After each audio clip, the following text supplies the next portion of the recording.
ಪ್ರೇರಣಾ ವಿದ್ಯಾರ್ಥಿಗಳೇ, ಇವತ್ತು ನಾವು ವಿಕಾಸ ತರಗತಿಯಲ್ಲಿ ಅಧ್ಯಾಯ 13 ಸಂಘರ್ಷ ನಿರ್ವಹಣೆ, ಚಾಪ್ಟರ್ 13 ಕಾನ್ಫ್ಲಿಕ್ಟ್ ಮ್ಯಾನೇಜ್ಮೆಂಟ್ ಬಗ್ಗೆ ಸ್ವಲ್ಪ ತಿಳ್ಕೊಳ್ಳೋಣ. ಈ ಚಿತ್ರಗಳನ್ನ ಗಮನಿಸಿ. 2 ಪ್ರಾಣಿಗಳು, ಕತ್ತೆ ಅನ್ಸತ್ತೆ, ನೋಡೋಕ್ಕಾಗೇ ಇದೆ.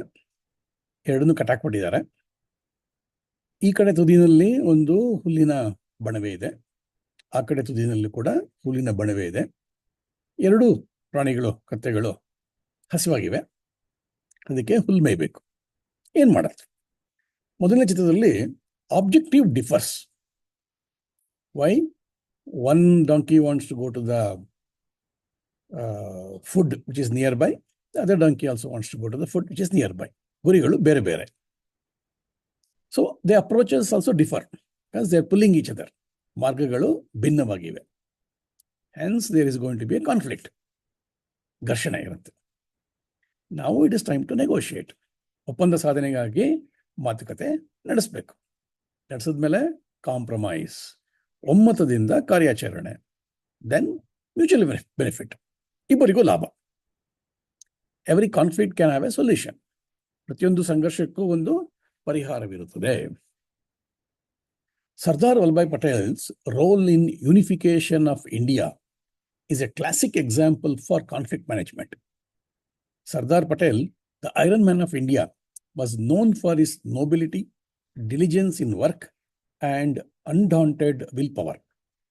Just after independence, India was struggling to build her integrity and economy, which centuries of alien rule had shattered. Meanwhile, many of the princely states of India refused to join the Indian Republic. There were many reasons for this. Some feared that they would lose their cultural and political identity. Some others believed that a small state will always be bossed over by the bigger governance. Some others, like the Nawab of Junagadh and Hyderabad, conspired to join Pakistan. The Maharaja of Kashmir, Hari Singh, was not sure whether to join India or Pakistan or remain independent. This was a major issue that even the Prime Minister could not solve despite all dialogue and force. Sardar Patel then came into picture. His different method was effective. He used excellent diplomacy in convincing the problem states about the advantages of joining the mainstream and the disadvantages of remaining independent. He tactfully used counsel, advice, warning, and force. And with incessant effort, he managed to rope in all states into the Indian Republic.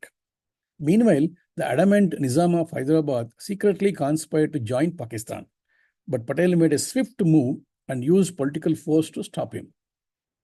Ultimately, Indian Republic was formed successfully. ಇತಿಹಾಸದ ಪಟದಿಂದ ಸಂಘರ್ಷ ನಿವಾರಣೆಗೆ ಒಂದು ಉತ್ಕೃಷ್ಟ ಉದಾಹರಣೆ. ಭಾರತದ ಏಕೀಕರಣದಲ್ಲಿ ಸರ್ದಾರ್ ವಲ್ಲಭಾಯ್ ಪಟೇಲ್ ರವರ ಪಾತ್ರ. ಭಾರತದ ಕಬ್ಬಿಣದ ಮನುಷ್ಯ ಸರ್ದಾರ್ ಪಟೇಲ್ ರವರು ಸೌಜನ್ಯ, ಕಾರ್ಯದಕ್ಷತೆ, ಆತ್ಮಸ್ಥೈರ್ಯ ಹಾಗೂ ದೃಢ ನಿರ್ಧಾರಗಳಿಗೆ ಹೆಸರಾದವರು. ಆಗ ತಾನೇ ಸ್ವಾತಂತ್ರ್ಯ ಪಡೆದಿದ್ದ ಭಾರತ ದೇಶವು ಶತಮಾನಗಳ ಪರಕೀಯರ ಆಡಳಿತದಿಂದಾಗಿ ಛಿದ್ರವಾಗಿದ್ದ ತನ್ನ ಆರ್ಥಿಕ ಹಾಗೂ ರಾಜಕೀಯ ವ್ಯವಸ್ಥೆಗಳನ್ನು ಕಟ್ಟುವತ್ತ ಶ್ರಮಿಸುತ್ತಿದ್ದ ಕಾಲ ಅದು. ಆಗ ಬಹಳಷ್ಟು ಪ್ರಾಂತೀಯ ರಾಜ್ಯಗಳು ಭಾರತದ ಗಣರಾಜ್ಯದಲ್ಲಿ ಸೇರಲು ಹಿಂಜರಿದವು. ಇದಕ್ಕೆ ಹಲವು ಕಾರಣಗಳಿದ್ದವು. ತಮ್ಮ ಸಾಂಸ್ಕೃತಿಕ ಮತ್ತು ರಾಜನೈತಿಕ ಅಸ್ತಿತ್ವವನ್ನು ಕಳೆದುಕೊಳ್ಳುವ ಭೀತಿ, ಚಿಕ್ಕ ರಾಜ್ಯಗಳು ದೊಡ್ಡ ಸಾರ್ವಭೌಮ ಶಕ್ತಿಗೆ ಅಧೀನವಾಗಲು ಅಭಿಮಾನದ ತಡೆ, ಅಸುರಕ್ಷತೆಯ ಭಯ ಇತ್ಯಾದಿ. ಈ ಮಧ್ಯೆ ಜುನಾಗಢದ ನವಾಬ್ ಹಾಗೂ ಹೈದರಾಬಾದಿನ ನಿಜಾಮ್ ಪಾಕಿಸ್ತಾನವನ್ನು ಸೇರುವ ರಹಸ್ಯ ಷಡ್ಯಂತ್ರದಲ್ಲಿ ತೊಡಗಿದ್ದರು. ಕಾಶ್ಮೀರದ ಮಹಾರಾಜ ಹರಿಸಿಂಗ್ ಭಾರತವನ್ನು ಸೇರುವುದೋ ಪಾಕಿಸ್ತಾನವನ್ನು ಸೇರುವುದೋ ಅಥವಾ ಸ್ವತಂತ್ರವಾಗಿ ನಿಲ್ಲುವುದೋ ಎನ್ನುವ ಅನಿಶ್ಚಿತಾಭಾವದಲ್ಲಿದ್ದ. ಅಂದಿಗೆ ಇದೇ ಒಂದು ದೊಡ್ಡ ರಾಜಕೀಯ ಗೊಂದಲವಾಗಿತ್ತು. ಎಲ್ಲ ಬಗೆಯ ಮಾತುಕತೆ, ಬಲಪ್ರಯೋಗಗಳನ್ನು ಮಾಡಿದರೂ ಸ್ವಯಂ ಪ್ರಧಾನಮಂತ್ರಿಯಿಂದಲೂ ಇದನ್ನು ಪರಿಹರಿಸಲಾಗಲಿಲ್ಲ. ಆಗ ಸರ್ದಾರ್ ಪಟೇಲರು ಮುಂದೆ ಬಂದರು. ಇವರ ರೀತಿಯೇ ಬೇರೆ. ಇವರ ನೈಪುಣ್ಯಯುತ ತಂತ್ರ ಪರಿಣಾಮಕಾರಿಯಾಯಿತು. ಅವರು ಸಮಸ್ಯಾತ್ಮಕ ರಾಜ್ಯಗಳನ್ನು ಒಪ್ಪಿಸಲು ಅತ್ಯುತ್ತಮವಾದ ರಾಜನೈತಿಕ ತಂತ್ರಗಳನ್ನು, ಚಾತುರ್ಯ, ಛಲ, ಬಲಗಳನ್ನು ನೈಪುಣ್ಯದಿಂದ ಬಳಸಿಕೊಂಡರು. ಭಾರತದ ಗಣರಾಜ್ಯದಲ್ಲಿ ಸೇರುವುದರಿಂದ ಆಗುವ ಅನುಕೂಲತೆಗಳನ್ನು ಮತ್ತು ಸ್ವತಂತ್ರವಾಗಿರುವುದರ ಅಪಾಯಗಳನ್ನು ತಿಳಿ ಹೇಳಿದರು. ಬಹಳ ಚಾತುರ್ಯದಿಂದ ಚತುರೋಪಾಯಗಳಾದ ಸಾಮದಾನ ಭೇದ ದಂಡಗಳನ್ನು ಬಳಸಿ ಎಡೆಬಿಡದ ಪ್ರಯತ್ನದಿಂದ ಎಲ್ಲ ರಾಜ್ಯಗಳನ್ನು ಭಾರತದ ಗಣರಾಜ್ಯದಲ್ಲಿ ವಿಲೀನಗೊಳಿಸುವಲ್ಲಿ ಸಫಲರಾದರು. ಇಷ್ಟಾದರೂ ಅತಿ ಮೊಂಡುತನದ ಹೈದರಾಬಾದಿನ ನಿಜಾಮನು ಗುಟ್ಟಾಗಿ ಪಾಕಿಸ್ತಾನಕ್ಕೆ ಸೇರಿಬಿಡುವ ಕುತಂತ್ರ ಮಾಡುತ್ತಲೇ ಇದ್ದ. ಆದರೆ ಸರ್ದಾರ್ ಪಟೇಲರು ತ್ವರಿತಗತಿಯಿಂದ ರಾಜಕೀಯ ಬಲವನ್ನು ಉಪಯೋಗಿಸಿ ಅವನನ್ನು ತಡೆದರು. ಕೊನೆಗೂ ಹೈದರಾಬಾದ್ ಭಾರತದ ಗಣರಾಜ್ಯದಲ್ಲಿ ಸೇರುವಂತಾಯಿತು. ಹೀಗೆ ಭಾರತದ ಗಣರಾಜ್ಯವನ್ನು ರಚಿಸುವಲ್ಲಿ ಪಟೇಲರು ಯಶಸ್ವಿಯಾದರು. ಇದೊಂದು ಸಂಘರ್ಷ ನಿರ್ವಹಣೆಗೆ ಅತ್ಯುತ್ತಮವಾದಂತಹ ಮಾದರಿ ಉದಾಹರಣೆ.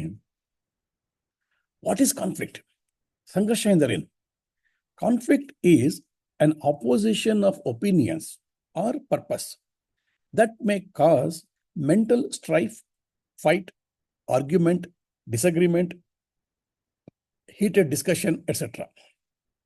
ಅಭಿಪ್ರಾಯ ಭೇದ ಅಥವಾ ಉದ್ದೇಶಗಳ ವೈರುಧ್ಯದಿಂದ ಉಂಟಾಗುವ ಮಾನಸಿಕ ಗೊಂದಲ, ಕಲಹ, ವೈಮನಸ್ಯ, ಬಿಸಿ ಬಿಸಿ ವಾದ ವಿವಾದವನ್ನೇ ಸಂಘರ್ಷ ಎನ್ನಬಹುದು.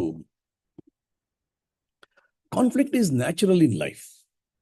It is our reaction to the conflict that makes it functional or dysfunctional. It leads to understanding and also growth. ಸಂಘರ್ಷವು ಜೀವನದಲ್ಲಿ ಸಹಜ. ಆದರೆ ನಾವು ಅದಕ್ಕೆ ಹೇಗೆ ಪ್ರತಿಸ್ಪಂದಿಸುತ್ತೇವೆ ಎನ್ನುವುದು ಅದರ ಮುಂದಿನ ಗತಿಯನ್ನು ನಿರ್ಧರಿಸುತ್ತದೆ ಹಾಗೂ ಅದನ್ನು ಅರ್ಥೈಸುವ ಹಾಗೂ ಮುನ್ನಡೆಸುವ ಸಾಧನವಾಗಿದೆ. Conflict is not always bad. It is necessary for growth and understanding. Conflict about ideas is good. It creates new opportunities to explore options that can lead to improvement. But conflict between people is harmful. It creates tension, ill health, and diversion. ಸಂಘರ್ಷವು ಸದಾಕಾಲವೂ ಕೆಟ್ಟದೇನಲ್ಲ. ಬೆಳವಣಿಗೆ ಹಾಗೂ ಅರಿವಿಗಾಗಿ ಇದು ಅಗತ್ಯ. ಸೈದ್ಧಾಂತಿಕ ಸಂಘರ್ಷ ಒಳ್ಳೆಯದು. ಅದು ಉದ್ಧಾರ ಹಾಗೂ ಪ್ರಗತಿಗಳತ್ತ ಸಾಗಲು ಹೊಸ ಅವಕಾಶ ಮತ್ತು ಆಯ್ಕೆಗಳನ್ನು ಮೂಡಿಸುತ್ತದೆ. ಆದರೆ ವೈಯಕ್ತಿಕ ಸಂಘರ್ಷ ಅಪಾಯಕಾರಿ. ಅದು ಆತಂಕ, ಅನಾರೋಗ್ಯಗಳನ್ನುಂಟು ಮಾಡುತ್ತದೆ ಹಾಗೂ ದಿಕ್ಕು ತಪ್ಪಿಸುತ್ತದೆ.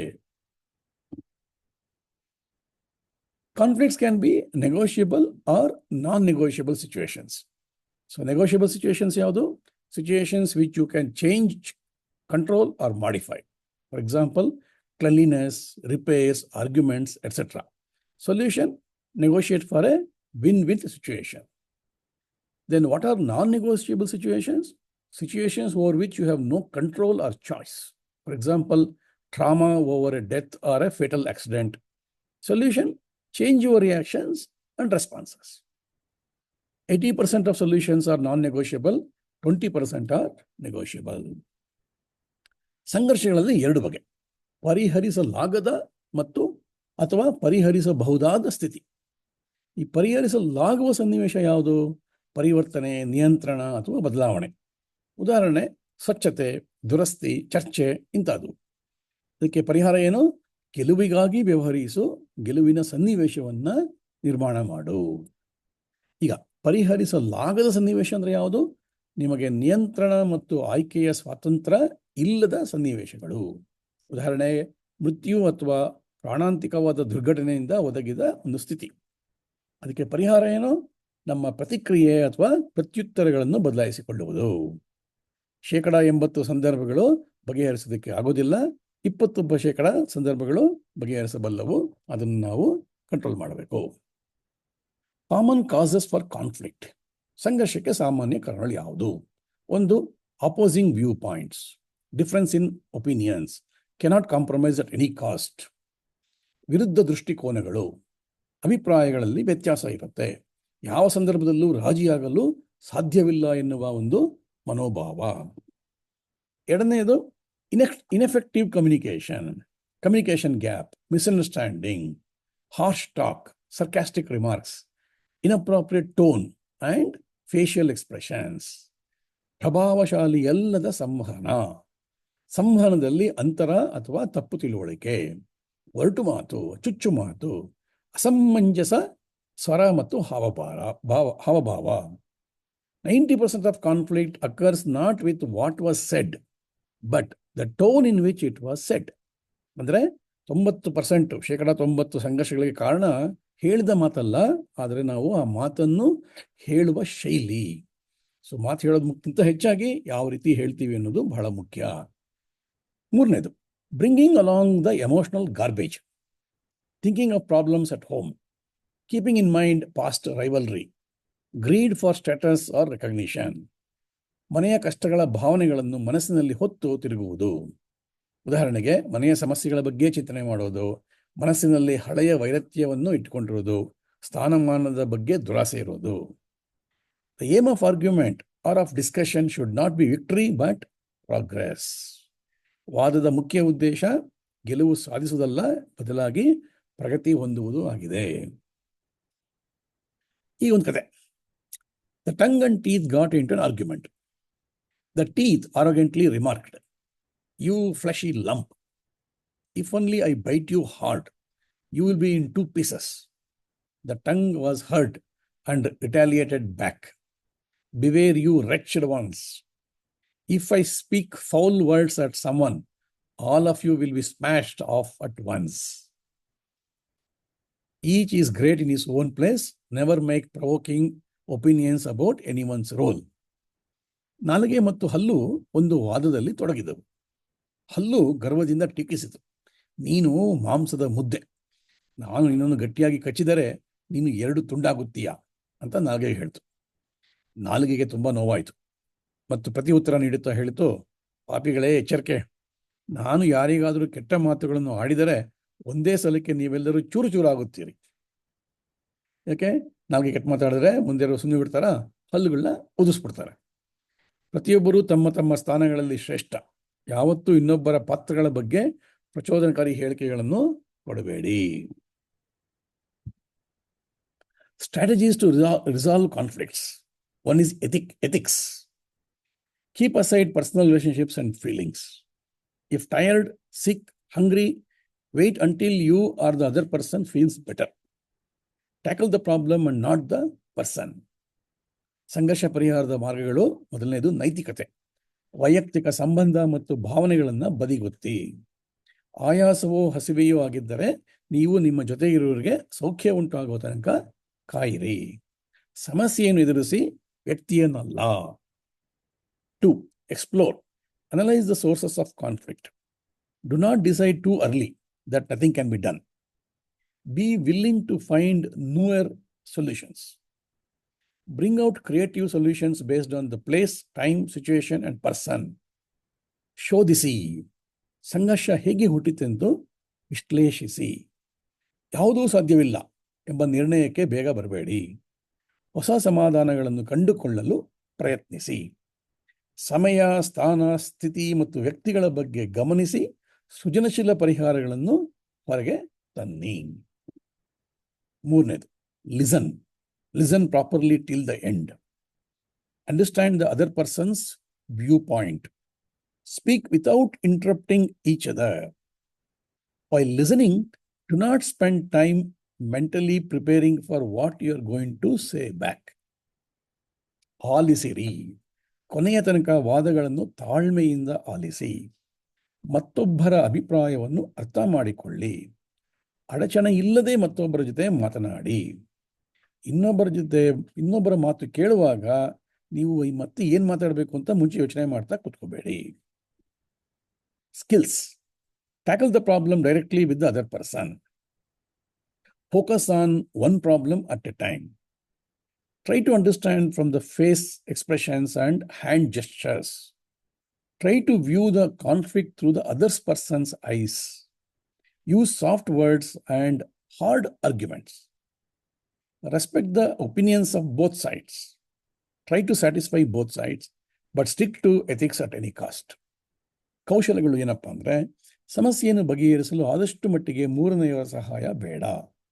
ಒಂದು ಬಾರಿಗೆ ಒಂದೇ ಸಮಸ್ಯೆಯ ಬಗ್ಗೆ ಯೋಚಿಸಿ. ಬೇರೆಯವರ ಹಾವಭಾವಗಳಿಂದ ಅವರನ್ನು ತಿಳಿಯಲು ಪ್ರಯತ್ನಿಸಿ. ಬೇರೆಯವರ ದೃಷ್ಟಿಯಿಂದಲೂ ಸಮಸ್ಯೆಯನ್ನು ಪರಿಶೀಲಿಸಿ. ಪರಸ್ಪರರ ಅಭಿಪ್ರಾಯಗಳ ಬಗ್ಗೆ ಆದರವಿರಲಿ. ಸಾಧ್ಯವಾದಷ್ಟು ಉಭಯ ಪಕ್ಷಗಳನ್ನು ತೃಪ್ತಿಪಡಿಸಿ ಮೃದು ಶಬ್ದಗಳನ್ನು ಬಳಸಿ, ಆದರೆ ದೃಢವಾದ ವಾದಗಳನ್ನು ಬಳಸಿ. Advice for those who are not involved in the conflict. Don't take sides. Don't carry tales and don't fan the conflict.